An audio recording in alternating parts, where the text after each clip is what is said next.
Okay, finally, we're at third degree heart block. So this is lower in the conduction system, maybe. Now what makes third degree heart block unique, it could be in the AV node, it could be all the way down into the ventricles. That's what makes it unique.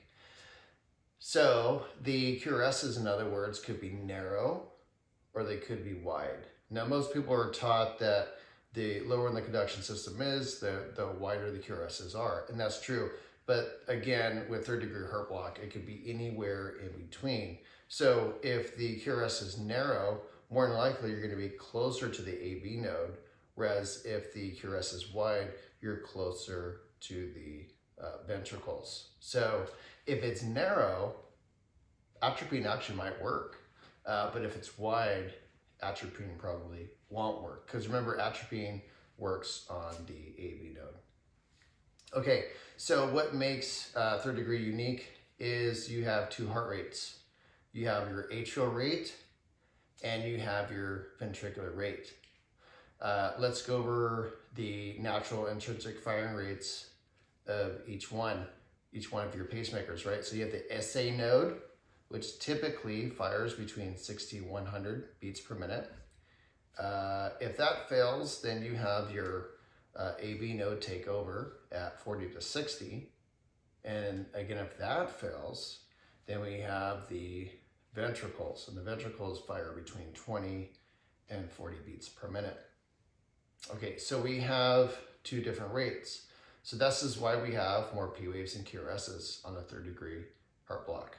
So if I have a third degree heart block at 45 beats a minute, let's just say, what is it actually measuring? It's measuring the QRSs. All we care about, we've programmed these monitors to measure the QRSs. How many QRSs are we seeing in 1 minute? That's all we care about.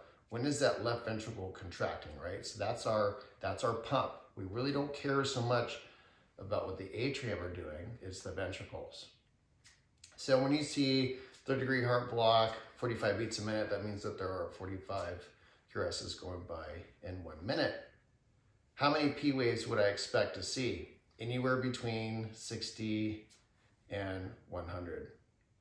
So if I have a third degree heart block at 45 beats per minute and we have a 2-to-1 conduction ratio, so 2 P waves for every 1 QRS, what's the atrial rate? I can tell you, it's 2 times whatever the heart rate is, right? So it's 2 times 45 is 90. So I see 90 P waves for every 45 QRSs.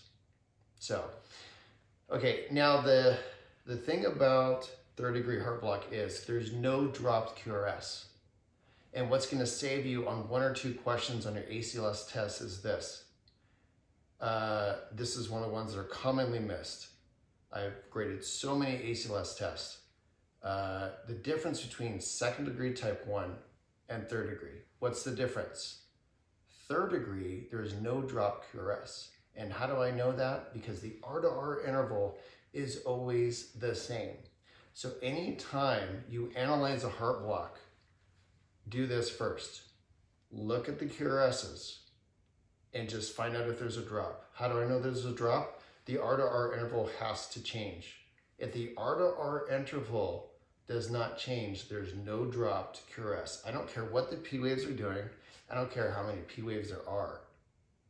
If the R to R interval is the same, there is no drop QRS. And there's no drop QRS, it can only be one of 2 heart blocks. It's either going to be first degree or third degree.